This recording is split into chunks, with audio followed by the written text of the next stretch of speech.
Hi, everybody.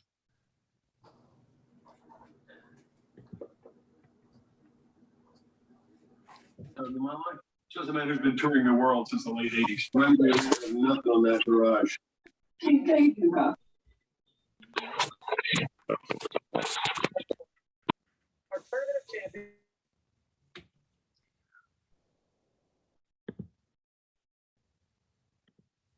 Hi, everyone.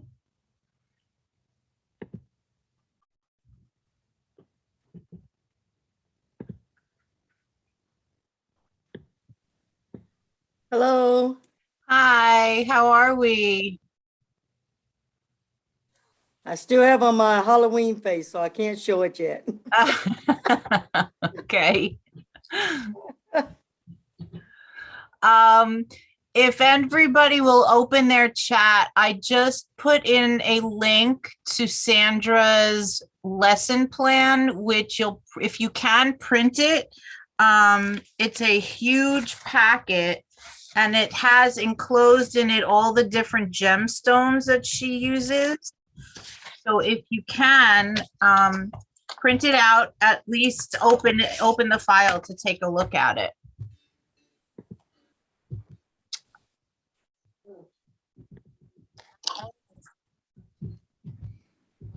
Welcome, everyone.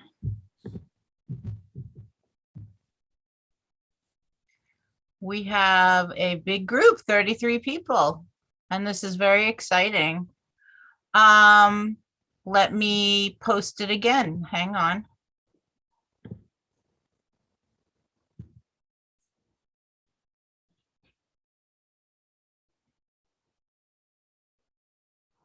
Okay, can you see the lesson plan in the chat? Yes, no, if you can, I've got you, you can unmute yourself if you need to. Okay, great, great. Scroll up in the chat if you just popped in. It may have shown up before you popped in.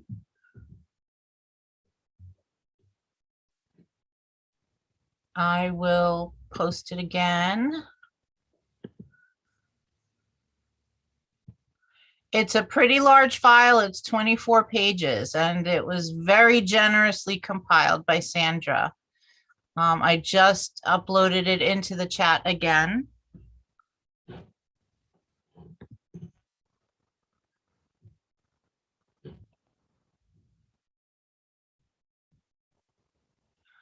I'm not sure if it'll show up on the phone.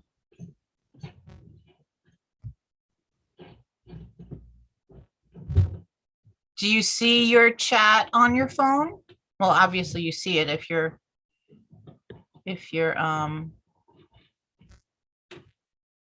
you know what I'll do? If you guys email me, I can email you back the document.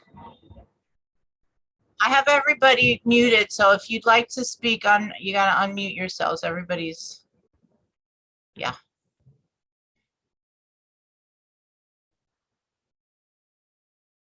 I posted it in the chat. Just scroll up. It's posted like 3 different times. So Steph, I just saved it as a PDF. Hi. That might go easier through the mail. Do you want me to send you the PDF?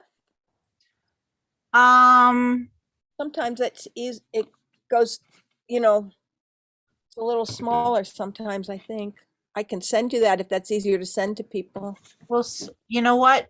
Sandra sent it to me as a I got it as a Word document. Yeah, I downloaded it as a Word document, but you know what? Let me try to hang on a second. I got 99.6 megabytes in the PDF. I'm not sure how big. I have trouble with Word documents, so that's why I changed it. Okay, let me see if I can get into my Facebook, my chat, because she sent it to me. Here's what I can do. Let's see. Hang on. Share. I could put the PDF in the chat if people can download it easier there. Wait. Let me try something. Okay. Hang on. Okay, let me see if I try that, you guys. It's a Google Doc that Sandra shared with me. Maybe that's easier.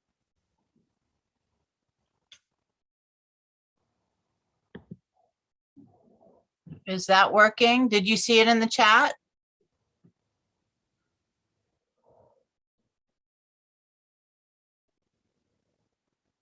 Anybody? It popped up for me. Oh, great. Did anybody else have luck, or you haven't? Yes? Okay, great. I feel better now.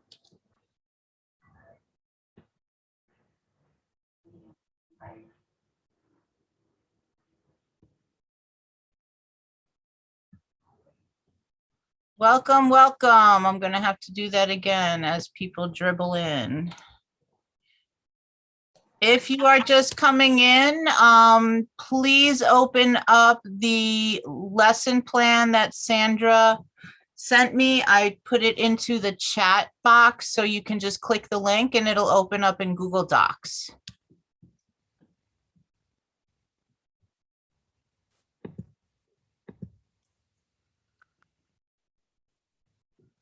And I lost Sandra. Where did she go?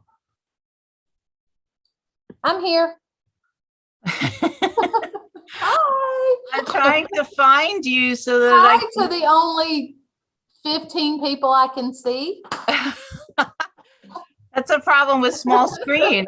I Oh know. my goodness, there you are. Okay, I'm going to pin you so that we can all see you. Hello, there she is. I'm here. Look at that beautiful classroom with that gorgeous ceiling. I'm very jealous of that. That's gorgeous. I didn't always have this big nice room.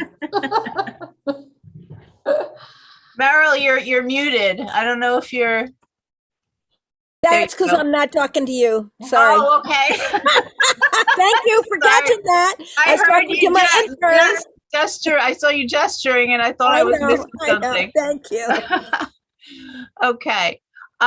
So it is just about 10 after 7. I want to welcome everybody. We have 38 folks, which is pretty amazing. Can you see Sandra on screen right now? I pinned her.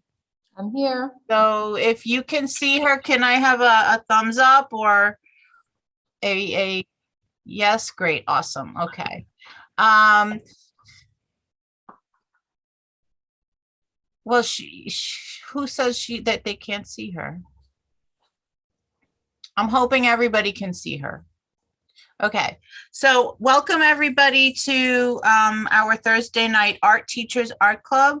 This was originally an idea that I had where I wanted to form an online community for us grown-ups to come together and make projects.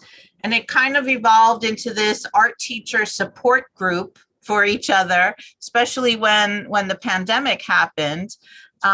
We all needed help and support and guidance in how to work around the new technology things and the remote restrictions. And it was just incredible what we have survived in the last year and a half. And this online community has been an absolute source of not only joy, it was joyful for me to bring all these people together. And I'm meeting folks from literally all over the country and the world. I think I was supposed to have somebody from United Arab Emirates today who stayed up until 3 a.m. to join us. Wow. Yeah, I told her it was going to be recorded. She says, no, I want to join you guys. So, okay. I've had people from Australia, from India. So it is just phenomenal the way this has taken off. And obviously there was a need for all of us to have some place to come together and share our ideas. So it is completely done on a volunteer basis. I try to organize at least 1 to 2 sessions a month. and I stalk the most amazing projects I see on Facebook, and I beg them to join our community and volunteer to run a session. And every session we have ever had has been recorded and posted on our NICADA YouTube channel. So it's NICADA, and I'll type it here. Let me see to everybody. It's NICADA because that's the New York City Art Teachers Association. And it's through the UFT, which is our union. So if you look for that channel on YouTube, you will see all of the sessions that we had in the past year and a half. They were fun. They were great. They can be tailored to all different grade levels. And some of the projects have been phenomenal. I think last year, the crazy star of the year was the digital mosaics, which everybody ended up doing and was tremendous amount of fun. And this year it's this faceted stone, and Sandra wins the prize for the most sought after lesson. This has been, every time I see it posted, I'm like, I really want to do that, but I can't figure out how to do it successfully. So thank you so much for volunteering to walk us through your process. So some of us as visual learners need a step-by-step demo instead of just reading it or watching it on the slide. So we have to ask for help like our kids do. And I'm going to turn it over to Sandy Queen. I love your name. Oh, thank you. One of the perks of marriage. Yes. So I'll hand it over to you. Thank you again. And everybody enjoy the session. And I'm going to post that link again for the lesson plan. Just click on it. Sandy was generous enough to prepare this 24-page lesson plan with all the resources in it. Just click on it, and if you can print it out, that would be great, because I think we need it for this lesson. And enjoy. And I'm going to just hand it over to you. So, hi, everyone. I am here in South Carolina. Can you tell? I know my voice is probably going to get really on your nerves. I will try not to say y'all, but I can't make any promises. It may happen. So I just, first of all, thank you for having me. Thank you to Stephanie for seeing me out there. I had no idea anybody would be interested in this at all. I just thought it was a cool thing. And I am really happy to share it. I don't know that there's going to be the magic formula that maybe we're all hoping that I'm going to have with how to draw these gemstones. I'm going to tell you there is some cheating that you can do, but we'll talk about that, and we'll talk about some options for being able to do that. First, just by way of introduction, I am Sandy Queen. I have been teaching for 27 years. This is my 28th year. Been a long time. Yes, it has. I was 3 when I started teaching. No, I'm just kidding. But I have taught everything from kindergarten to college. Spent most of my time teaching high school, but I did have 8 years teaching elementary school. And I also taught middle school. And up until COVID, I was also teaching part-time at Winthrop University, which is our local university here in Rock Hill, South Carolina. And I was teaching art education, actually secondary methods for art education. So teaching art teachers how to teach high school art. And that was wonderful, but COVID kind of stopped a lot of things. And I'm kind of, finding that there is a silver lining to that. There are a lot of things like your group here. It's amazing to me to see how far technology has come. And yet I'm going to show you some things that are going to kick it way back, like an overhead projector. Some of you probably like, what even is that? But we'll talk about it. But I teach Art 1 primarily. We have a school of about 1,900 students, and we have 3 art teachers here. but we all teach Art 1, and then I teach Drawing Painting 2, Art 4 Honors, and AP as well. So this semester I have two, for example, this semester I have 2 Art 1s, and they're all my Art 1 classes have 30. They're capped at 30, and we have every bit of that in there. And then we each have a few less in our advanced classes. And then I teach AP second semester. So I'm teaching Art 4 Honors this semester as like the prerequisite to that. But last year in the spring, so first of all, just a little bit about last year for us here in Rock Hill anyway, we were going every other day for the first up until March. We went every other day. So students were doing remote learning on their off days, and they were here 3 days a week or 2 days a week. And that was tough. But then in March, we came back and I was like, oh, I could do something that takes a long time, and I could do something that's big. But I also knew that I was going to have to do something where I was going to be the one washing out every brush and every palette, because they can't come back there to do that. And they needed to be socially distanced. And we had the big like tripod glass thingies on the tables. And it was a real challenge. But we pressed on, and I was trying to think of something to do. I had always with Art 1, and I'm going to stand up because I've got stuff everywhere that I'm going to get. So let me just stand up and back up. Okay. Can you see me? Yes. Okay. So I had always done a project with Franz Mark, and I'd done it with tempera, which during the COVID era became a really great thing, because if a paintbrush has to stay with paint on it for 30 minutes, then it's going to be okay. And I used tempera cakes because I inherited a bunch of them. I really never thought that those were good enough to use until I inherited a bunch. And I'm like, I think I can make this work. But what they basically used to do was they draw an animal. They would put some kind of grid over it, or just random shapes, some kind of something to break it up into pieces. And then they would use at least the original colors in 3 tints and 3 shades. That's what we did. Didn't really get into tones that much with it at that point in time. I didn't really want to do that one again. I know that you're like this too. You look for something else to do because we're creative and we don't want to always do the same thing.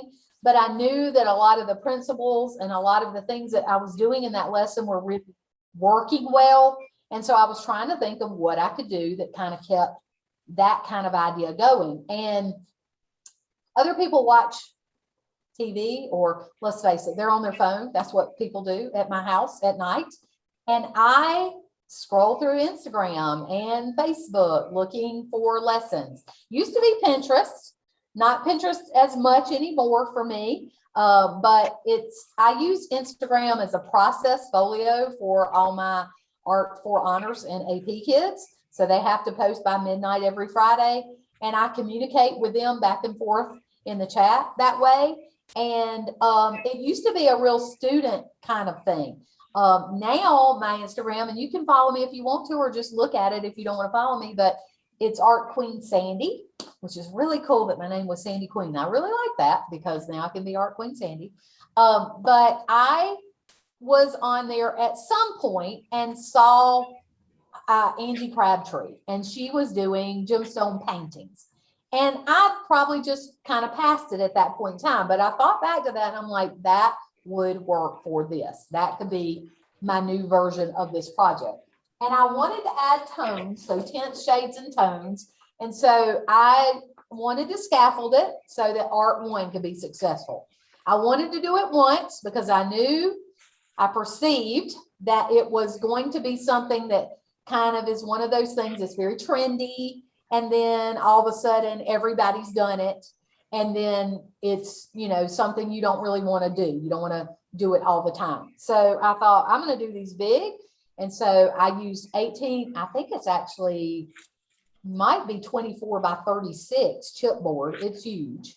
And I had them project onto the Promethean board, which I've already talked to Stephanie. She's like, I don't even know what that is because we have smart boards. Promethean board is not a smart board. It is actually a board that looks like a smart board, but it's being projected onto the Promethean board and to the board instead of the board itself being the computer. And so we use that and overheads and some different things. And I had them make 3 tints, 3 shades, and 3 tones. And we took it step by step and I scaffolded it. So that is what I'm going to do for you. Now, if you go to Teachers Pay Teachers, and I think I'm art-queen-sandy, this presentation that I'm going to show you tonight, I'm going to share my screen in just a minute, is free there. Okay, it is free. It's a free resource. The lesson plan is on there for pay, but I'm giving it to you for free in the chat. And I used to give everything for free until a bunch of people said, why are you not on Teachers Pay Teachers? And then I was like, well, maybe I should be. And so I'm new to that, but I've got good bitty things on there. But this is a free one on there. And all the things that I'm going to show you tonight, I have broken down both in the lesson plan and on there. And this, the Google slide presentation is something I feel like it's ready to go. You could obviously make a copy of it and then tweak it for your students. Some of you probably teach middle school, some of you may teach high school, and I really feel like you can do this for any level. Just to talk a little bit about the lesson plan before I go to the Google slide presentation. At the end of it, these are not all the gemstones. I had a ton of gemstones. I had a bag full of gemstones for my students to choose from. And we'll talk about that when we get through there as I go through it with you, because I'm going to kind of teach it to you the way I taught it to them. But I did in the lesson plan put some like easy ones, intermediate ones, and more advanced ones. And I had students choose sometimes a little outside of what they could do, but there was some help for that. And then I had some students who really wanted to push themselves and really chose to do something really complicated. And that was really a joy to see them pull that off. I only have 3 examples, with me right now. About the biggest that we could get on the paper that we had was this one, because it was chipboard. If you're not familiar with it, it's almost like the cardboard backing that's on like one of your pads of paper. But you can order it if you're familiar with Saks, or if you're familiar with Dick Blick. That's where I order mine from, and you can order it by the sheet. And I ordered really big sheets. For a circle, you couldn't get it. I made them get it as big as they possibly could for the square or for the rectangle that they had. And then I'm doing a smaller one that I was just kind of, because you could certainly do these smaller. But in the Google slide presentation, I actually even have some video from our art show so you can see how big they were in our gallery. And by the way, just unmute and yell at me if you need me to stop, okay? Because it's a lot, but I'm going to take you literally step by step right now. So the first thing that I need to tell you is what you're going to need for tonight to be able to do it. And you can either just kind of listen in, or you can do part of this with us. Maybe do a little mini one if you want to, but you're going to need at the very least to have either a printed out copy of the gemstone, or if you're just really great, you could just have a gemstone that you can see so you can draw it from observation. I do need to let you know, my students drew them from observation first as like my pre-assessment, that sweet spot where other people are finishing things and you need something for them to be doing. So before you get everybody onto the lesson. So I had them in their notebook at the very beginning, just doing this in their notebook with color pencil, just based on whatever gemstone they wanted to pick. So we'll look at that first, but then later on I gave them some help. So I'm gonna sit down, go to share my screen with you, and let's see if I can.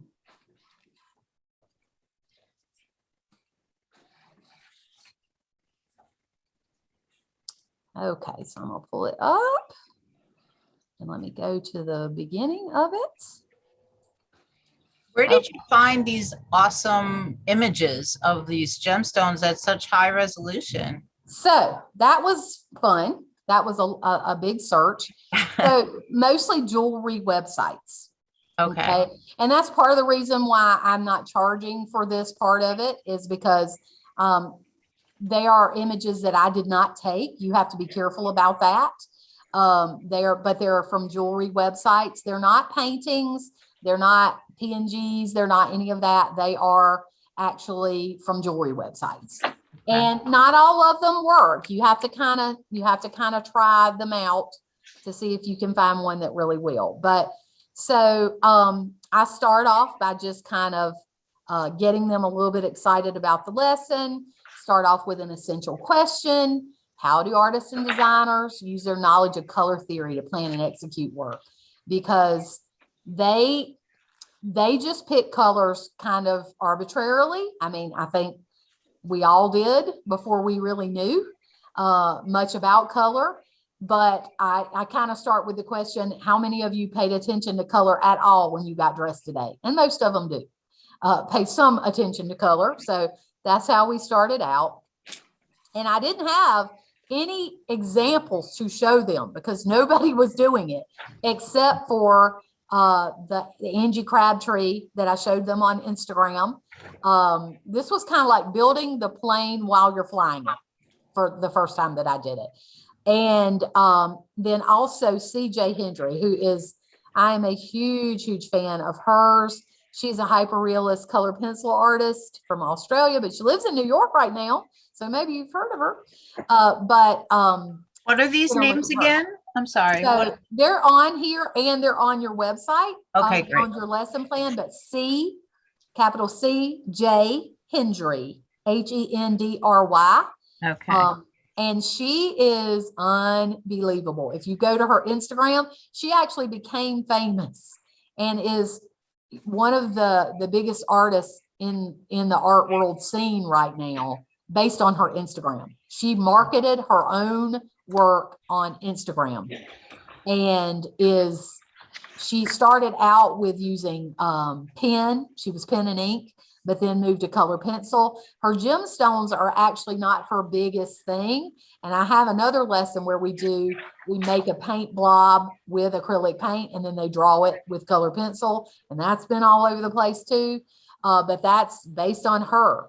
But just to go kind of through the objectives, they were going to be trying to do this from observation to begin with. This is just the objective for the color pencil part. And so they start out by drawing it the way that CJ Hendry does. They picked a gemstone, and I actually talked to them about picking a gemstone that the color reminded them of some aspect of their personality. So maybe yellow if you're a bright and cheerful person, and maybe the color and the shape. And that was really the only way that this was about creativity, because this was really about skill and not so much creativity. I've seen some people, there's another teacher that took this and did a graphite background with hers and did drawing with it. And they're really gorgeous, but that's what she did. So I started out by having them do a colored pencil one in their notebook. We did some vocabulary. We didn't get into all the color schemes at this point because basically I was only going to have them either be monochromatic or analogous. They already had prior knowledge of like the primaries and secondaries, but I did focus a little bit on tertiaries. They didn't really know a whole lot about how to make those. So if there was a set of green, that there would be a yellow green and a blue green. That was a little tricky for art ones. Most of my art ones are 9th grade. Mm-hmm. I totally think you could teach this down to 7th grade would be if you scaffolded it the right way. I don't think I'd go below 7th grade. And I think you maybe do better with 8th grade or 9th grade at least. But we also talked about tints, shades, and tones, tints with adding white, shades with adding black, tones with adding gray, and they looked at the color wheel. Oops, I didn't mean to do that. Okay, where it is. There it is. Okay, so this is Angie Crabtree, and she is known for her gemstone images. She is also on Instagram, and I put both her and CJ Hendry's Instagram addresses on the lesson plan. And so you can get those off of there and follow them. CJ Hendry posts all the time. The one thing I will caution you, and I put it as a little side note on your faceted lesson plan, do not go scrolling through with your Instagram pulled up on your computer with CJ Hendry, because she has a little bit of potty mouth sometimes. So I don't tell my students to follow her. There are a couple of really racy images back in the day with a sex toy or two from like 10 years ago or 5 years ago. And so she did some hyper realistic drawings of them. But she doesn't have very much. I mean, there was like one image. And then there were a couple that were about gun violence and some things there too. So it's just, I wouldn't want to get into that with Art 1. Probably wouldn't be a good idea for public school, to get into that. So when you do pull her up, make sure that you go ahead to the place that you want to show them. What's cool about her Instagram, both of them, is they do have some video on their Instagram of them doing the process. And so that's cool. But it wasn't my idea. It was actually Miss Crabtree. We're not going to watch the whole thing, but I'll kind of fast forward so you can see a little bit about it. And she talks about her process a little bit. CJ Hendry has a couple of videos on YouTube, but again, the language, she doesn't have a lot on YouTube. She has a few things. I'm in a class right now. Hi. Okay. So then Just a minute. moving on. I'm sorry. Can we mute ourselves, please? Thank you. Okay. All right, so going on to our objectives, and this is one of my students' paintings in the background right here. That's not a printed one. That is one of their paintings. But to be able to, number one, for the painting section, so this would be several days after they've done the color pencil, to be able to use just the primary colors to complete a color wheel. And I'm going to take you, not that you don't know how to do that, but I'm going to show you kind of how I approach this with them. Then to be able to demonstrate skill in creating a color palette. So this little grid color palette situation, I gave you one on your lesson plan, but I will tell you that if you're going to have them do it eventually on the chipboard, you're going to want to also have them practice their palette, their colors on chipboard, because it just looks different with the undertones there. To be able to apply tempera paint to represent the values that they see in their chosen gemstones. So that is where we are going. Lots of materials, but this lesson is pretty cheap in terms of it's easy on brushes. You can do it pretty much with any brushes. You really could do it on any paper. Does not have to be chipboard. It does not even have to be stiff. The only reason I thought about doing it like that is because I was going to cut them out, and I was really brave. At one point, I thought they were going to paint both sides. I don't know how I thought that, but that's what I thought. And they were going to hang down from the ceiling in the art show. Yeah, no, because it took about 2.5 weeks to do one side. So we ended up, that's why I did it on the harder substrate, that you could totally do it on paper, and whatever paper you have, as long as it's paper that wouldn't really buckle. Tempera doesn't buckle as much as some of the others but it can, if they overwork it. And then obviously, if you want to skip the color pencil part of it, they wouldn't even have to have that. And then you can use some of, if you have transparencies, to be able to use the overhead technique. You may, if you don't have an old overhead projector, you can use an opaque projector. They're actually really cheap. You can get one on Amazon for like $20. I know that's not cheap, but it's, it's worth it because you can use it for a lot of other things too. But we'll move on. Okay, so procedures, and I'm going to just, instead of showing you this here, I'm going to show it to you. So before we get to that, let's talk a little bit. I'm going to kind of go past this a little bit and go to the color wheel one. Okay, so the first thing that I want to show you with the color wheel, and I'm trying to see if I'm still in the camera. Okay. So I gave you this little sheet. Can you see? You cannot. Let's see. Yes. Can you see this little Yep. setup here? Yep. Okay. So you have a color wheel that I gave you. You could obviously use a bigger one. That would be fine. But what I did for them for the color wheel, we really took this with baby steps.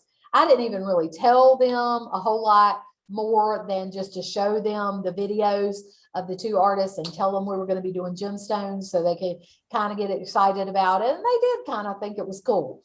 And I told them, you know, at that point, I didn't even know how they were going to look. I told them I think they're going to go in the art show.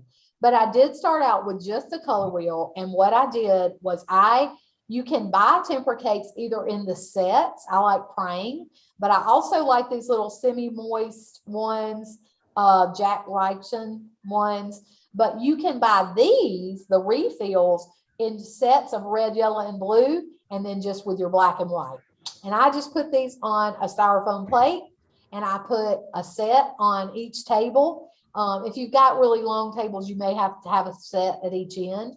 And they had to make the entire color wheel. We had one up on the Promethean board, and we had their textbooks there, and they had to make the entire color wheel just with these so that they couldn't cheat. I didn't actually put the sets out until we got ready to do the rest. Now, once we had done the color wheel and they got ready to make their little grid palette that I have right here, and I'm hoping y'all can see that. I can't tell if you can or not. Yeah. But once we got ready to do that and we started doing that, I let them use the whole set. Because at that point, they knew how to make an orange, but it was easier to make a yellow orange by putting yellow in the orange or putting red in the orange and not having to first make my orange and then make it more red or make it more yellow, if that makes sense. Yeah. So we put these away, and I only save these for color wheel, and we use the sets for the rest.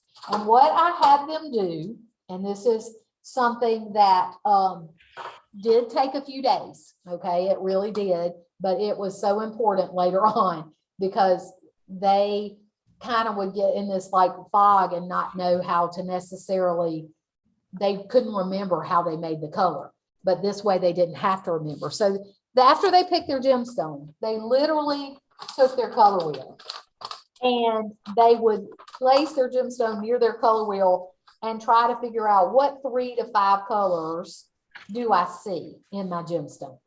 So that would be the first thing. And believe it or not, I even had to not really do it here, but when I got ready to like start doing almost the little paint by number situation here, there were times where I was like, oh, okay, it's S1, and I could go down and see rather than have to just, you know, kind of mixing it up and hit or miss it. But what they did was they figured out what their colors were. And I had to help them a little bit, like, oh, okay, you're going to be in this range, but maybe we'll go a little bit over to red. Even though they didn't see red in here, I'm knowing maybe that they're going to need to mix a neutral that's going to be a little bit of a shade with red. Okay, so you're going to have to know a little more than they know on that, so you can kind of steer them in the right direction there.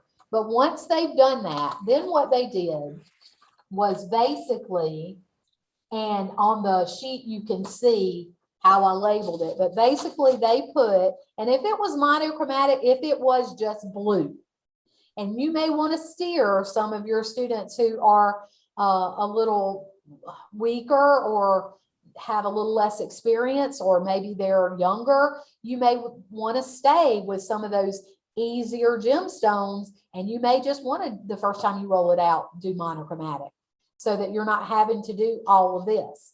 Because I did have a few students who did that. Theirs was just literally one color and it's tints and shades. And they can be quite nice. This one has a little bit of orange in it, but this one, literally this one was just monochromatic, okay? And this was this was actually a special needs student.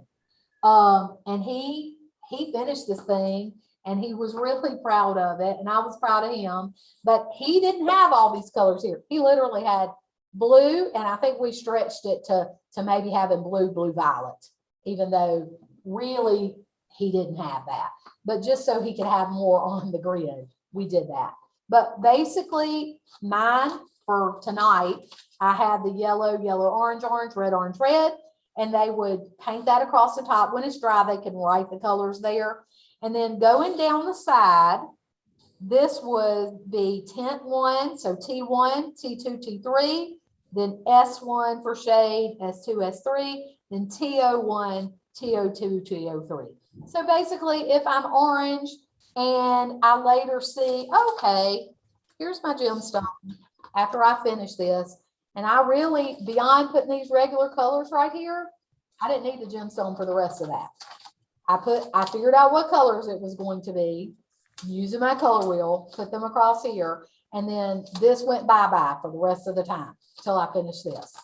And then I gave them, and I included the rubric with the check pluses, just based on the percentage of neat, complete, and correct. And yes, I did make neatness count because they were going to be painting inside lines, and craftsmanship is important, and they needed to start learning that. And so, yeah, even on the grid, I wanted it neat and smooth application. This was a good place to practice that. So if I saw they were struggling with the wrong brush, maybe using a round brush, and it was looking really streaky instead of a bright or flat, you know, I'd say, let's try another brush. And we were doing it here. This was low, you know, this is not high stakes. It doesn't, you know, this was not going to be in the art show. So if they needed to try something different, I'd rather have it happen here. If we're struggling to stay in the lines, I want to find out here so we can perfect it in all these little squares before we get on to the big show. So once they had this, then the color wheel, all of it went back up on the easel. Now, if you don't have easels, some people did do it flat on the table, but I still made them have all of this stuff. We worked big, so I wanted people to have easels. And I would say that was the other good thing about this being stiff, is even if you didn't have easels and this was stiff, you could literally have them sit on the floor and prop it up on the wall, and they wouldn't have had to have an easel. So, you know, sometimes you got to work with what you have. I have had way less than I have right now and had to do, you know, with it. So you can totally do that. But then once we had this, it was easy to go, okay, I don't have to know right here. I can know right here. Now, later they started to know it here as well. But I can say, okay, this color right here, let me move this around. Oh, it's here. Well, what is that? Well, that was orange, and that is S1. So S1 means that I add, okay, a shade is I add a little bit of black. So that must be orange with a little bit of black. And that's how they knew to make it. And then literally, if they figure out that that color is here and here and here and here and here and here and here and here, they could look at their drawing and mix it up and go ahead and start just plugging S1s in everywhere. It became almost a paint by numbers thing at that point. Does that make sense before I move on? Does anybody want to kind of ask just about the grid part of it? You can just unmute and ask. Oh, I think that was really great. Okay, so moving on to the next part. Okay, so before we move on to trying some of this, what I want to do is show you some methods instead of just drawing this from observation, which I did have some people do. So this is where I need to make a disclaimer. I think a lot of people were like, okay, I'm going to get on here and she's going to show me a formula for how to draw gemstones. And the thing is, you need to know this about me. I hate math. I use it, but I don't like it. And the other thing about math not always working for doing these faceted gemstones is that depending on the way the reflection is, and I'll just show you case in point with this, okay? Even though this gemstone has a particular cut, because of the way the light is hitting it, we don't even see some of the facets. Sandy, can I stop you for a second? Are Absolutely. you going to go back to the slide presentation because you're small right now? Oh, And you want me to be big? Yeah, let me be. yeah, I am, but I don't have to right now. So let me stop Okay. share. Thank you. yeah, thank you. Okay. Yeah, thank you for saying that. All right, am I bigger? Yep, you're Okay. great. So going back to this, you can see that it doesn't look, and that's part of what we have to help them understand. We are trying to make something look believable. And believable means that we have to draw or paint what it actually looks like and not what we think it looks like. We know that there are facets that are in a regular pattern here to make a three-dimensional faceted gemstone, but that is not what this looks like. And that's why it looks real, because of that reflection. Right. We don't think of a gemstone having gray. That's gray. It's not even white. We think of reflections as white. But if we just paint what we see instead of what we know, and there was a lot of that. There was a lot of conversation about, what do you mean I got to paint that gray? Well, that's what it looks like, but it's gray with a little bit of violet in it. So that's how we're going to make that. Oh, well, that's a tone. And so there was a lot of conversation. They learned so much. It wasn't just about the product. It was about the process. So now going back to what I was saying. So for me to show you how to do a gemstone, and there were some people who had some formulas out there. They certainly are.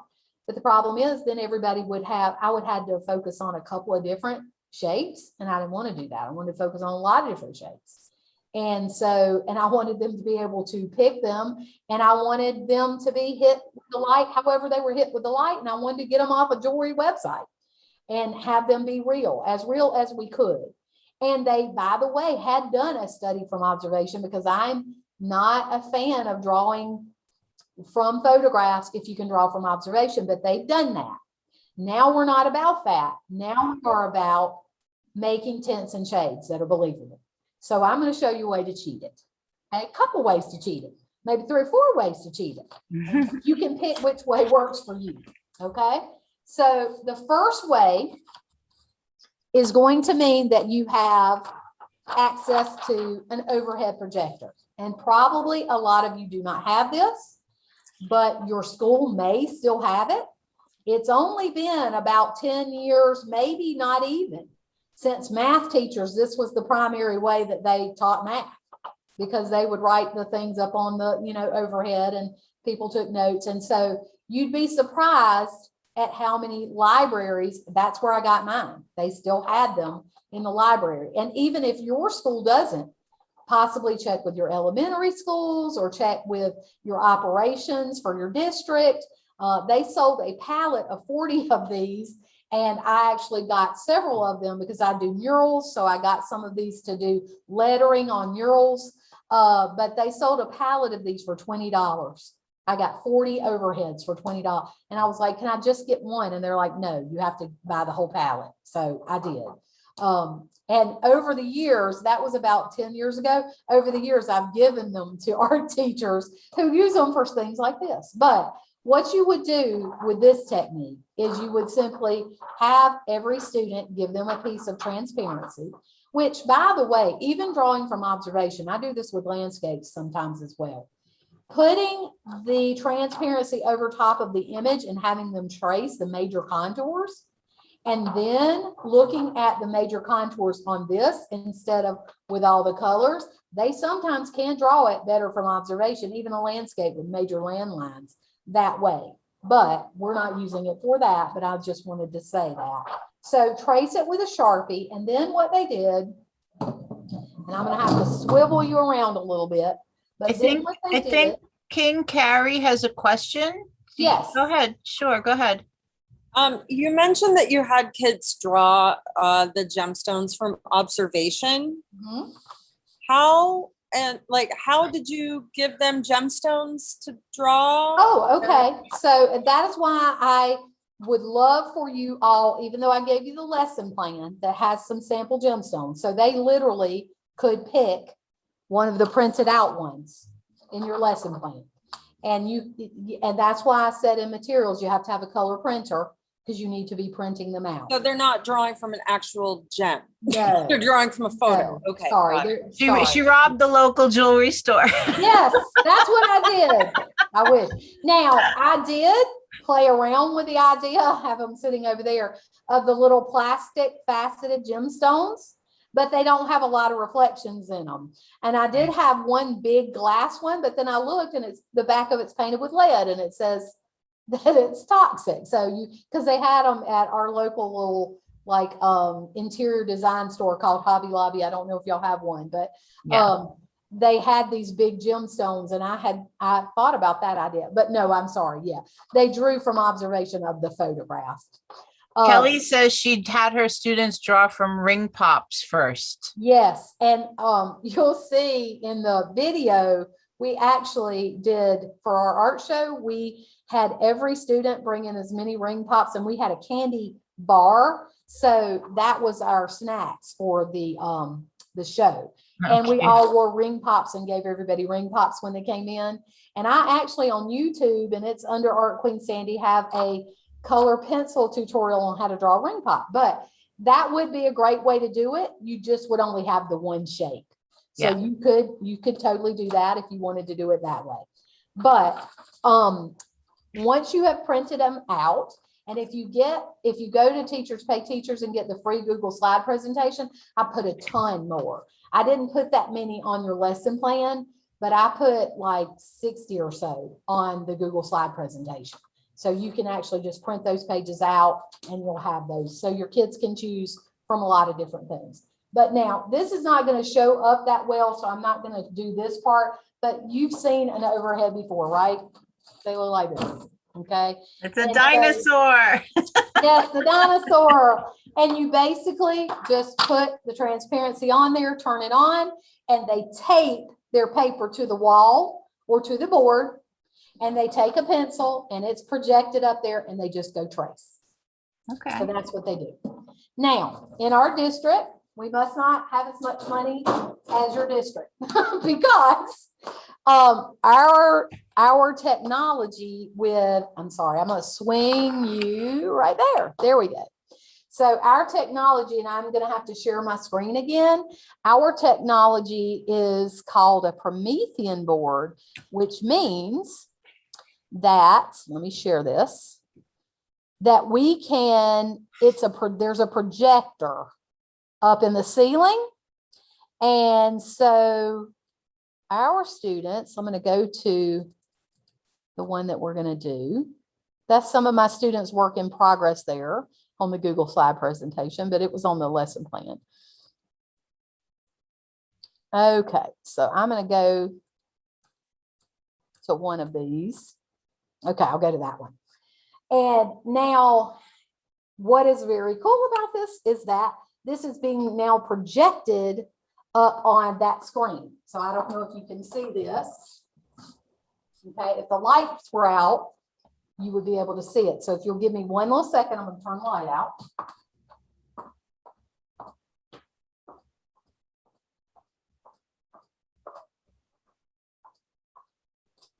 Okay, so is that showing? Can you see that?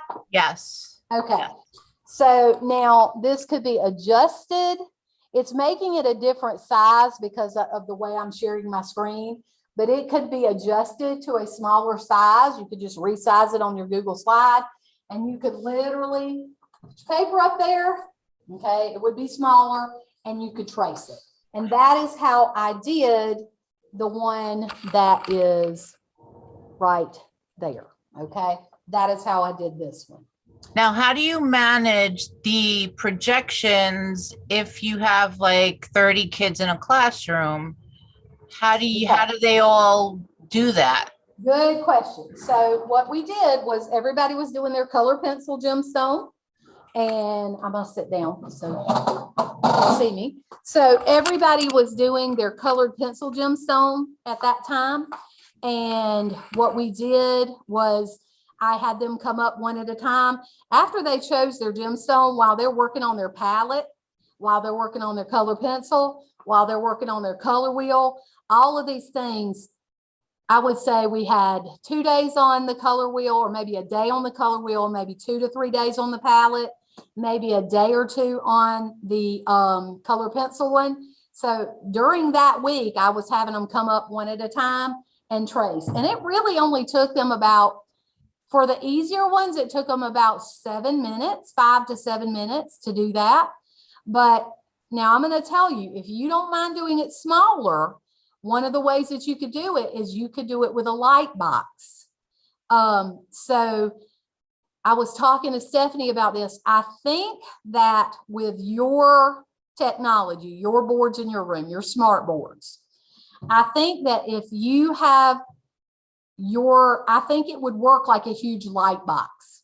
I think if instead of doing it on chipboard, if you do it on paper, I literally think, and somebody could try this and let us know, but I think if you tape your paper up to the board, that you will be able to see through it like it's a light box and trace it. But I could be wrong. If that doesn't work, you're going to have to go with old-fashioned techniques. You're either going to have to go smaller, in which case you could use a real light box or a window or something like that. But here's the problem, and here's why it's not formulaic. You're going to be printing these out, and the biggest you can get them is the size that your printer will print them. Okay, that's the problem. Right. So that limits you unless you have technology to blow it up with. So that's why either the overhead or the Promethean board or the opaque projector is necessary. Okay. I have another question. Uh-huh. What kind of time blocks do you have with each class? Because this 90 seems like minutes. you're doing a lot within each session.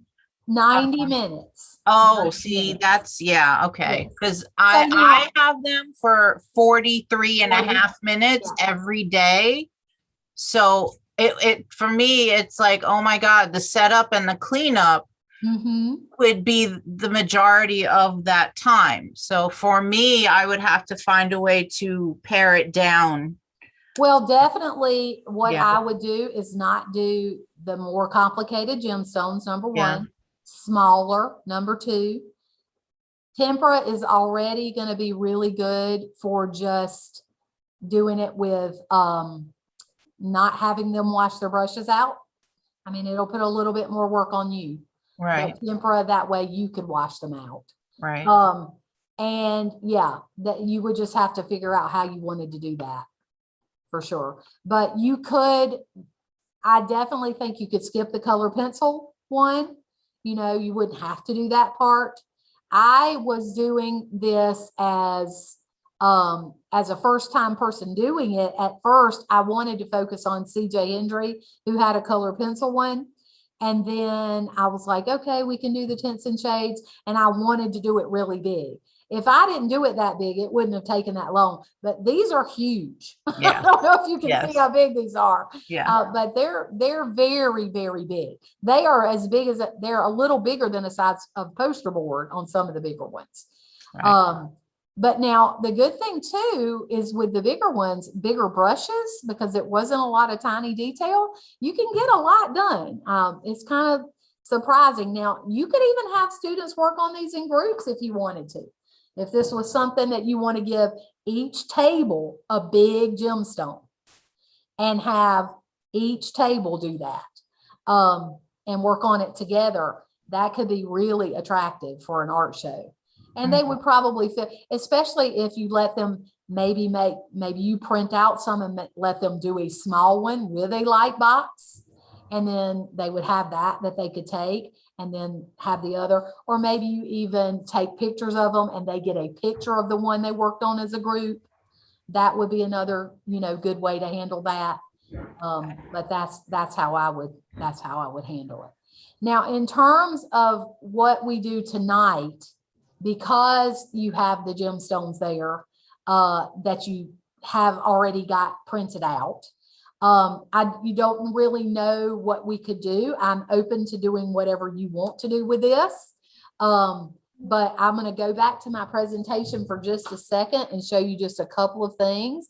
And then I'm going to open it up for questions and we can talk about how we handle the rest of this. Because I know you have taken a Thursday night to come on here and see this. And so I want it to be useful. Let me show you this. So this was how big they are. You can see the gallery space there.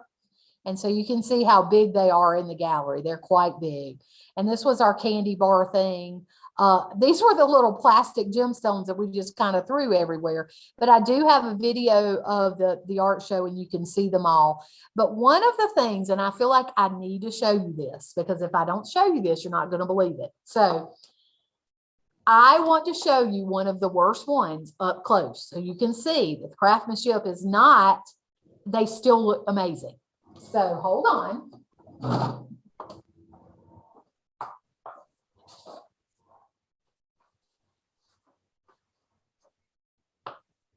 Okay. So this is the purple one that's down here. You can see that right there. Okay. But if you look at it up close, it is definitely, can you see that? Yes. It is so not perfect. And yet they just visually, they just work.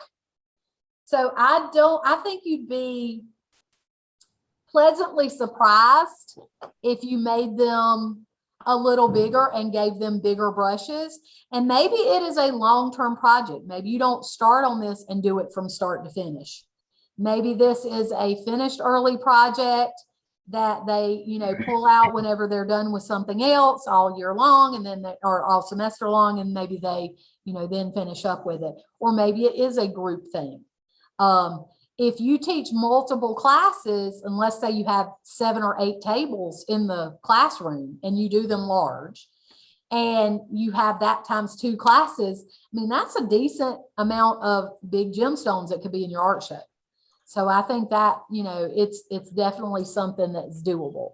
Just to go back and show you now that I've got this pulled back up. So I do have smaller ones on the actual presentation. Now these multicolor, I would steer clear of those unless it's a very advanced student. But these are some of the ones that we had, and you can even see it up close on some of these. You've got some of your more advanced ones, but they all looked really good. And this is kind of how we stored them and kept them. You can kind of see they kept their palette with it while they were working on it. And you can see how big they are in relation to my cabinets there. And this is one of the grids up close. So you can see how that is kind of translating into this kind of paint by numbers approach. Now on your lesson plan, what I did was I put, I did one on a worksheet, and you could, if you're going to do white paper, you can literally just have them do it on this little thing, on that little piece of paper that I gave you, that handout. And then also I wondered if this works like a big light board, if you couldn't just trace right off of there. I think you possibly could. Right. So what questions do you have? Other questions? These have been good questions. I have a question. Okay. I'm wondering, how are you telling the students to apply the paint? Are they going light to dark? Or Yes.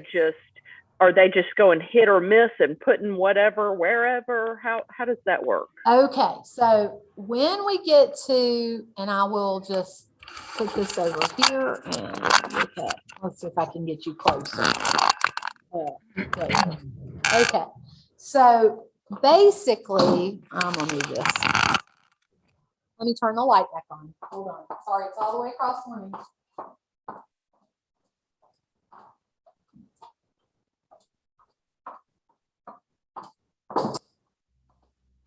And let me not share right there. Stop share. Okay, so basically when you get to this point, okay, where you've got your grid and you have your gemstone, which I don't know where mine went, it's somewhere over there. You are just going to, it's almost like painting by numbers.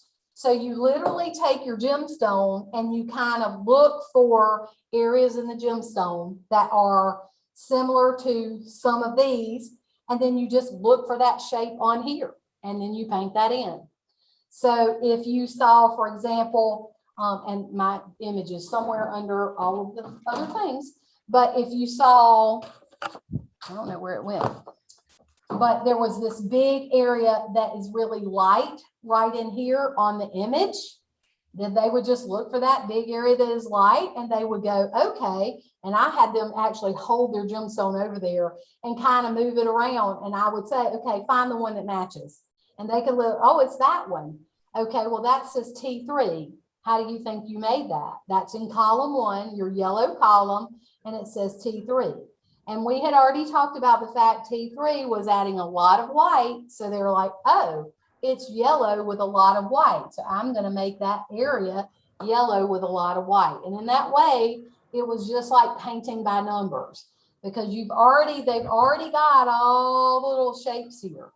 And honestly, they did not struggle with that at all.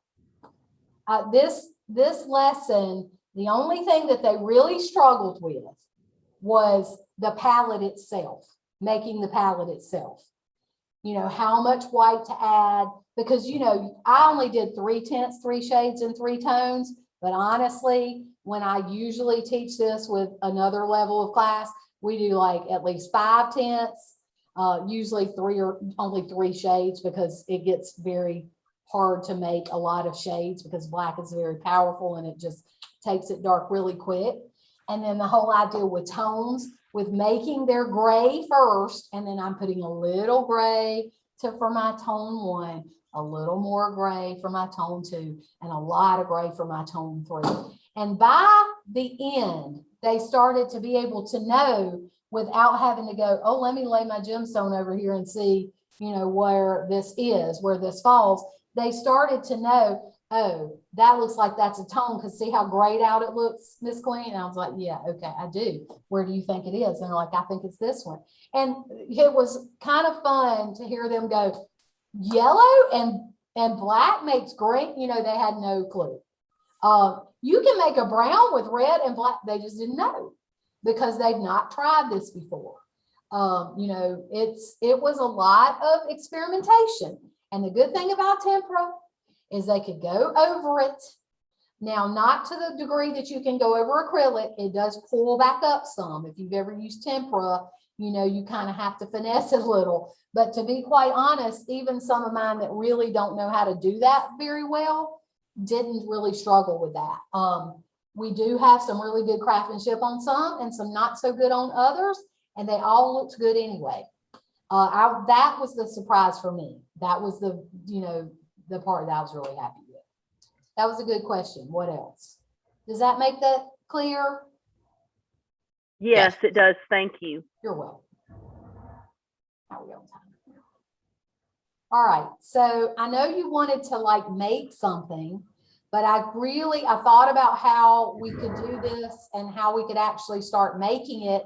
And beyond just making your palette, I really couldn't think about how else you would do that. So I think the big takeaway is that there's no way to make the gem large unless they either A, draw it from observation, or you have a way to blow it up. Okay, that's your only 2 ways that you can do it. If you don't care if it is large, then have them trace it with a light box. That's what I would do. And if you do not have light boxes, as a lot of us don't, but you have a window, you have a light box. Because they can go lay that gemstone, tape that gemstone on all the windows in your classroom, have your kids down the road. And you may have to, again, have them, some of them could be working on their palette while some are at the windows tracing. And you could probably only get them that big, okay? But still, that big would be nice, especially if they're matted up nicely. In fact, if you look at Angie Crabtree's stuff, she has some that are smaller that she mats up really nice. Some she cuts out, and I think that's the other thing that people liked is the idea of cutting them out and floating them around, you know, cut out was a nice little touch. Actually, Terry, I was just reading her question. Terry asked if you mask any of the shapes because they look pretty even. No, we did not. Not So at you all. cut them after the fact, after they were painted. Yeah, in fact, and you can see that on, if you go to my Instagram, because I'll have a lot of shots of them just in progress working. And there are some on the Google slide presentation too. you'll see that a lot of the kids were testing paint colors all around. So we didn't cut them out till we were finished. So Right. they would be like, oh, I think this is it. Let me test it up here. Okay, yeah, I am going to put it right here. So some of them had, and some of them you'll even see, in fact, I might can pull one up. Hold on, I'm sorry. I know I'm up and down and all around. It's like, what do you do with this technology?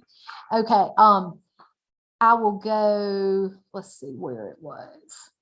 I don't even remember where I had it right now. But some of them, yeah, I think you'll be able to see it if I share my screen. If you, just with the ones that are hanging up.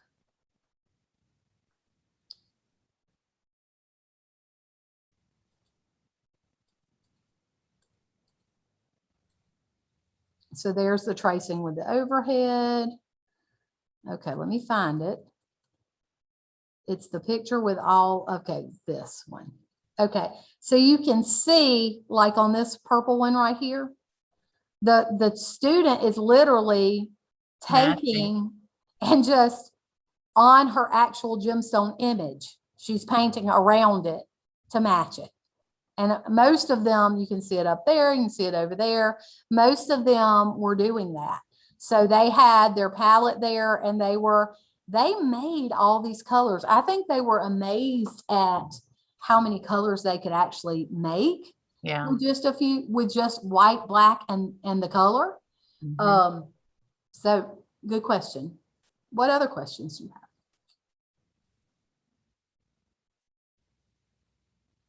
How do you determine the shades of gray to create the tones? Okay, so with that was the trickier part. That was the hardest part. And on some of them, it was just some experimentation, because on the tones, they would just mix up equal parts of white and black to make a gray in a Okay. palette, like a separate, like little palette like this. So they would just go ahead and mix up some gray. And then I don't know how you guys feel about it, but I did not mind them mixing right on the cakes. It was just easier. They clean right off. Like what I would do is if they needed an area to be clean, like, oh, I need my white to be back white, I just would have them take a bigger brush and wipe across it. And what's kind of cool about temper cakes in the actual packaging they come in is that the water just kind of goes around the side and just goes down in there. They're kind of real self-contained in that way. But we would just mix equal parts of white and black to begin with in the palette. But as they got kind of more familiar with this, they were literally, so if it was orange and they're making a tone, they were literally taking some white, putting it on the orange, taking some black, putting it on the orange, and just mixing to look. And I would see them take their gemstone and hold it down there to the temper cake to see if it was matching it. And they'd be like, oh, a little bit more black. They were learning. It was so, and that's in our standards, but it was such the experiment for them. And I did this with one class and every single one of them, even my special needs student, turned out well and show worthy. And so it was just kind of magic. It was wonderful. Okay. Thank you. You're welcome. We are getting close. We've got about 10, 15 minutes. So what else would you like to know about this faceted lesson? I feel like, I know you didn't get to actually make art, but this, which is always what we want to do. And I do, I am sorry if you thought you were going to get to actually do that. And I would have liked for us to, but I wasn't really sure how this was going to go, to be honest. Well, And this is a hugely rich resource. Well, I And appreciate as I that. said, very wildly generous of you to give so much for free. And there are Well, like you said, there's so many different ways that this can be done, mhm. tailored to everybody's individual needs and their classes and their specific programs. There is a teacher, and I saw it on Facebook. So she took the faceted lesson, And she had them do, instead of faceted ones, she had them do the clusters of gems. You know what I'm talking about? The like shards. There's Yes. probably a name for it. I can't think of what it would be, but, and she had them do those with colored pencil instead and graphite in the background. So they did them small. And she said, this is my version of the faceted lesson. And I loved it. I was like, oh, why didn't I think of that? Because they were beautiful. And the one thing that I could say that I really liked about them is that I think you could really have a lot of flexibility in the way you shaded and nobody would be the wiser. Right. And, you know, that's the thing. What I loved about this lesson as well is that parents were very impressed. The kids were really proud. And it didn't matter if, oh, okay, you put an extra little shape right here. Nobody could tell. They were still convincing. And that's what I tell my students. It's about believability. Right. We weren't trying to be hyper realistic. We wanted to make believable looking gemstones in terms of the tints and shades. And they did. And the point is to make every kid feel successful. And boy, they had the biggest little candy high party at the art show. Because, well, for one thing, you know, with COVID, we were told we could not have, at first we were told we could not have the art show. And then we were told, well, you can have it, but you can't have the food because we can't have everybody going in to get the drinks and the food. So we were like, what if we do candy? Because it's in packages. Ring pops are already in packages. Right. So we had, you know, basically just a ton of ring pops and everything that was like any kind of candies that were wrapped up in plastic. So you could just get it and fill you up a little bag and go. And we were like, we need to do this from now on, because we've always done food at the art show, which is it's a hassle, to be honest. And this was, the kids loved it. The parents probably hated us that night after that, but it just all came together. So and I love the idea of the definition of faceted or multifaceted being of many sides. And yes. the fact that that is our students, they are multifaceted. What we do as artists, we're multifaceted. What we've had to do as educators is be multifaceted. Absolutely. We've had to see things from every side. Yeah. And so I think in that way, it was a timely, it's a good time for an art show about something like that. So it's perfect. We had a question about what brand of temper cakes that you use. So there's two different brands that I like, and I'll tell you why I like one and why I don't like the other. So I love the plain temper cakes. I actually have the packaging somewhere right here. And they come with 3 extra, I've never understood why they come with 3 extra things, because they don't sell plain refills. So that makes 0 sense to me, but that is how they come. They are, I like them because they last. They really do last, but I don't like them because they don't offer the refills. So I went on a search for refills that would fit inside of the packaging that Prang has, because I like the packaging. And it is Jack Reichson & Co. These are semi-moist. So it's Richeson.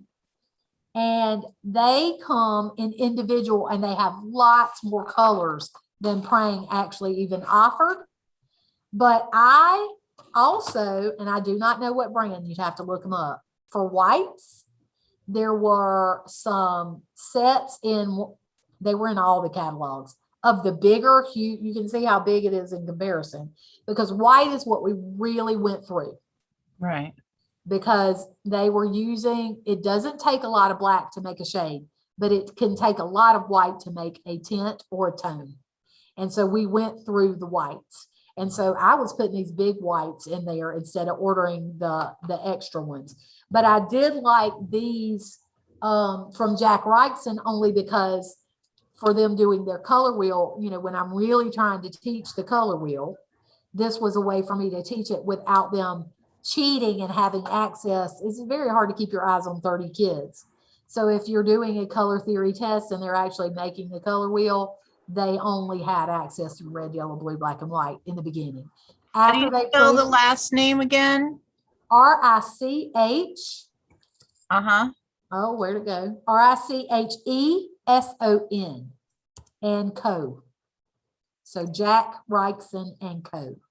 And Co. And like the and symbol, Co. Oh, and company. Okay. Yes, and And Co. what were the big round ones? Do not know. If you want to hold, no, I don't know. I don't know.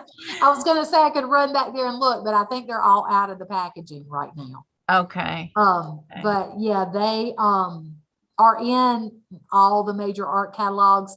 They are like, a lot of people think of them as an elementary supply. And I think I did notice that most of the round ones were like neon colors, but the white was still white. So that was good. And I liked that. There are some ones called Alpha Color Biggie Cakes. The reason I don't get those is because they are too big to fit as refills in my praying packaging. But if you are just ordering, you can have them on a styrofoam plate and not have the packaging at all and just order the colors you want and have them do the whole thing that way. And I think somebody asked a little way back what kind of brushes you use. Okay, that's a good question. So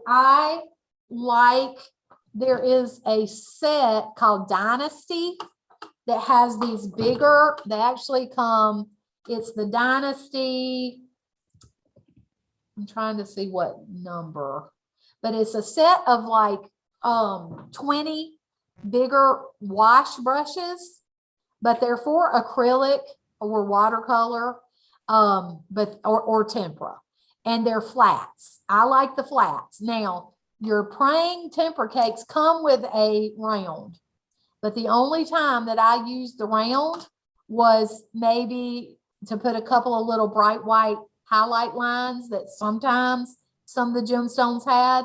Most of them, if they were using a round, were making the paint too streaky.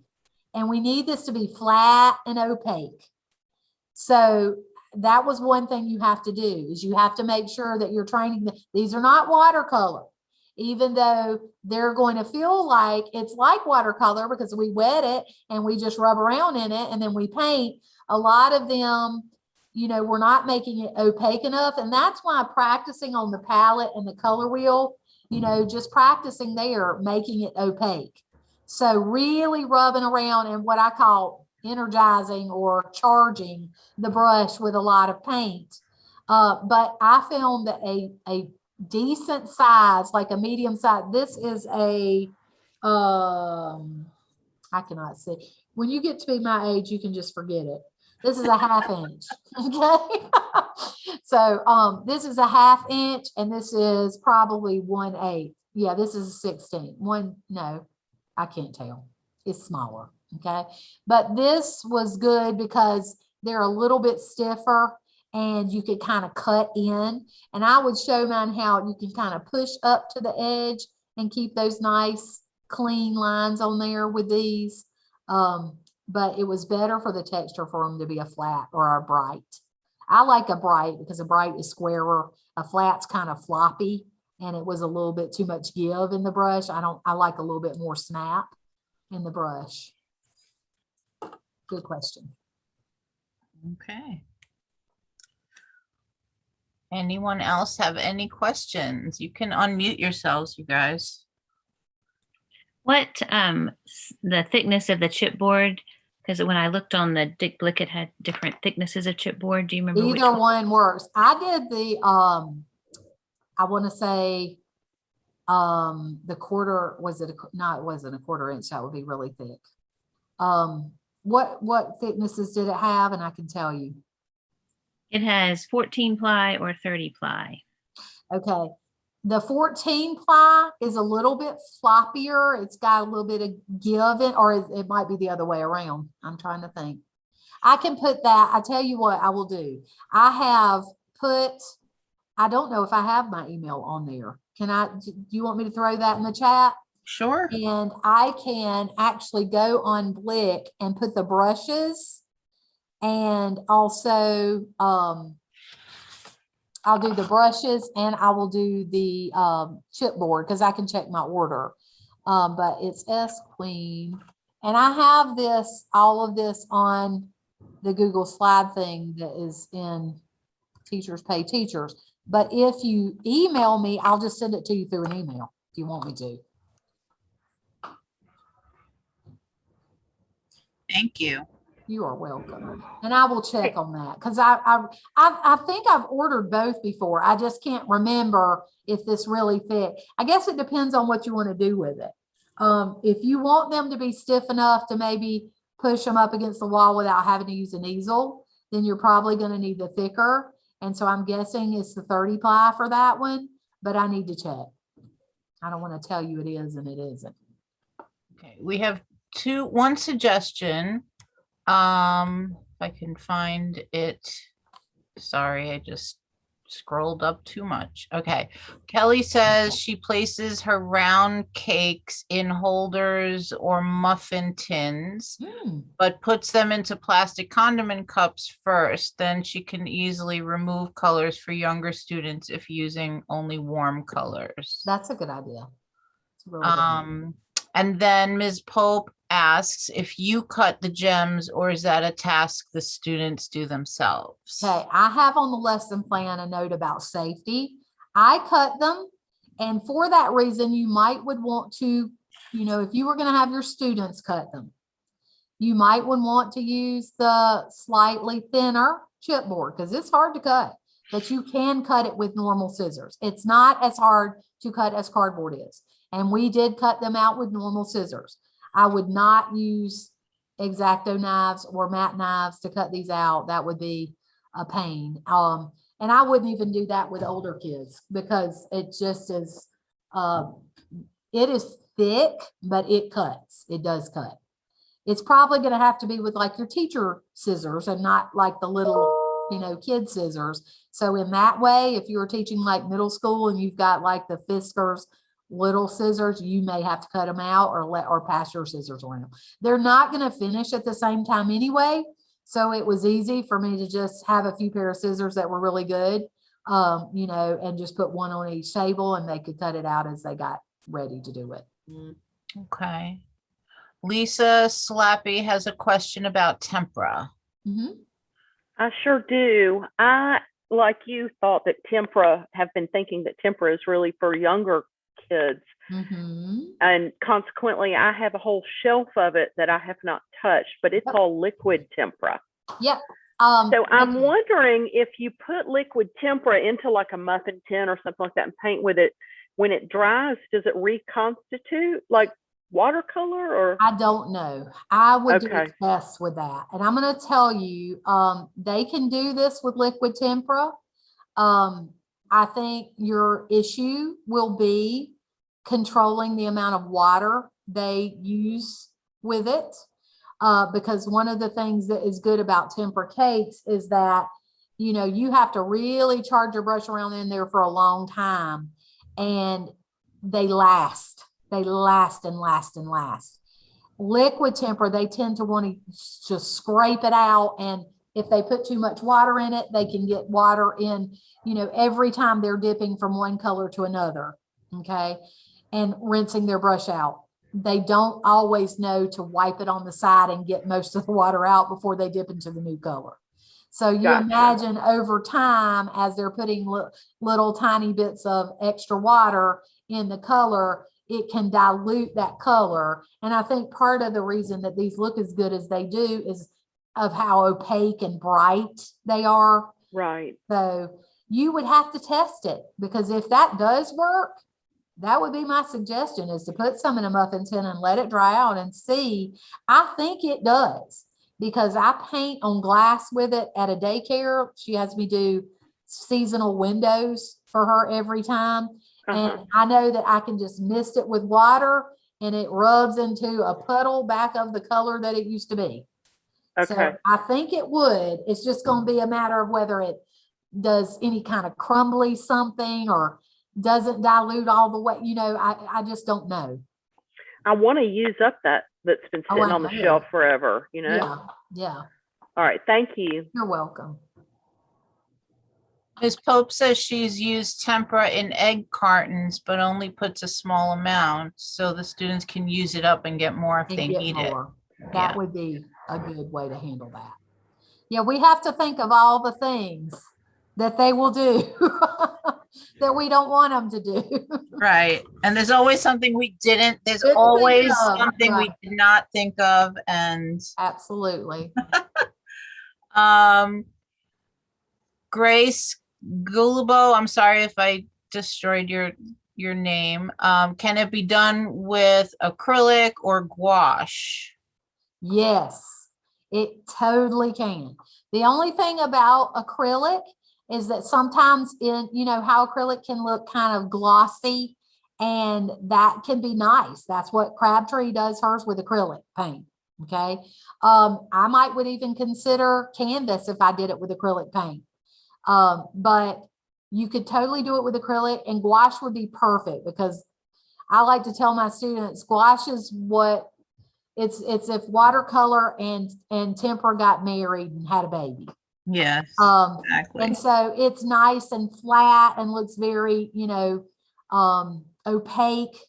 I mean, they could even be probably done with opaque watercolors. Yeah. Good questions. Anybody else have a question? You want to stop sharing your screen so maybe we can see some faces and see if anybody. There we go. Here we are. Anyone have a last question or last couple of questions? No. I don't know if you answered this, but I was wondering about on video. Anyway, I was just wondering if suggesting to use what kind of paper if you would not using chipboard. If you're not using chipboard, I would just use something that could, you know, take water without doing a whole lot of buckling. So Right. I would say probably, I mean, you could probably use, it would be kind of expensive, but you could use either the canvas paper or you could use watercolor paper. Mm-hmm. You could probably use tag board. Yeah. It Or might a thick multimedia paper, right? thick multimedia paper, Bristol board. Yeah. You know, but you know, on the cheap, I would say tag board would be your best bet. But if it did wrinkle, I'm wondering if you couldn't, you know, just put it under some really heavy. I usually do that with some of my things that have wrinkled anyway. Just put some of my textbooks on top of them, put them in a stack, and you know, let them sit like that. But you do have to worry about buckling because these papers are going to get, they're going to get a lot of blending and a lot of water on them. Tempera is good, especially this dry tempera cakes, in that it doesn't wet the paper too much. So I think you'll probably be okay with any kind of mixed media paper or anything like that. Okay, thank you. Okay. I think we're good. It's 8:35. Well, I enjoyed it. You have been absolutely amazing and a wealth of information and resources. And again, I am so grateful for your participation in this group and offering us everything that you've given us. And feel free to volunteer again for any other. If you email me, I'll also send you the CJ Hendry color pencil paint blob lesson for free. Oh, perfect. So if anybody who has my email, I will do that. I would. You posted that a minute ago, I I think. did post the email. It's squeen, so squeen at rhmail.org. I'll throw it in there again. squeenr@gmail, you said? No, at rh for rockhillmail.org, but I'll do it again. rhmail.org. Okay, I think I did it. squeenr, right? Here we go. Oh, squeen, there we go. Okay, this way I And didn't. then I'm also Art Queen Sandy at Gmail. So if you do Art Queen Sandy at gmail.com.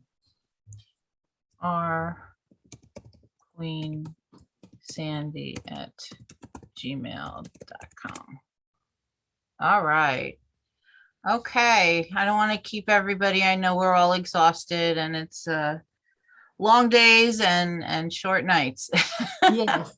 Thank you, everyone. I appreciate Thank you. letting me come and share. And please, if you do this lesson, show me what you do. I'd love to see it. Will do. And I will be sending out more notices about future sessions. Please email me if you want to be on my mailing list. If you're not already, I'll put my email up also, mndnspirit@aol.com. So if you'd like to be added to the mailing list, and you'll be sent out an invite every time. And I will still also be posting the next sessions on Facebook, all the millions of groups I belong to as well. This was phenomenal, phenomenal, Thank you. phenomenal. Thank I you. appreciate You that. are the queen, Miss Queen. No. Sorry, we didn't get to make anything. That's If okay. we did my color pencil one, we could make something later. Well, maybe we could just have a make party at Yeah, another time. that's what That we would be can do. great. All right. All right, everybody good have a night. wonderful evening. Have a great weekend, and I will see you at the next session. Good night. Good night. Good night.